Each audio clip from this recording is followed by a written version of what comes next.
சுவாமியே சரணமையப்பா, ஹரிஹர சுதனே சரணமையப்பா என்று பந்தளராஜன் சபரீசனை வணங்கி சபரிமலைக்கு மாலையிட்டு இருக்கக்கூடிய பக்தர்களை பாதம் தொட்டு வணங்கி நாம் ஐயப்பனுடைய பெருமைகளை பார்ப்போம். நேற்று 6 படிகளினுடைய பெருமைகளையும் 6 படிகளில் ஐயப்பனுடைய நாமங்களையும் பார்த்தோம். இன்று மீண்டும் 6 படிகளின் நாமங்களை பார்ப்போம்.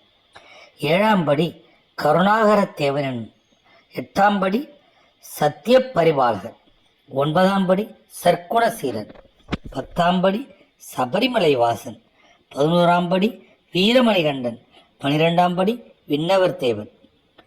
இப்போது மீதம் 6 படிகளுக்கான தத்துவங்களையும் பார்ப்போம்.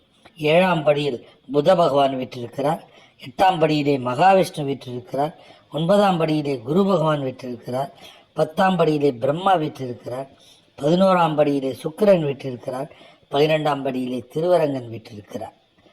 இப்படி 18 படிகளிலும் ஒவ்வொரு இறைவனும் வீற்றிருந்து அங்கே அருள் பாலித்துக் கொண்டிருக்கிறார்கள். அப்படி 18 படியை தரிசிக்கும் சபரிமலை பக்தர் அனைவருக்கும் எல்லா நன்மைகளும் கிட்டும், எல்லா ஐஸ்வரனும் கிட்டும், நீண்ட ஆயுளும் நோயற்ற வாழ்வும் குறைவற்ற செல்வமும் கிட்டும். ஓம் சிவாய நமச்சிவாய.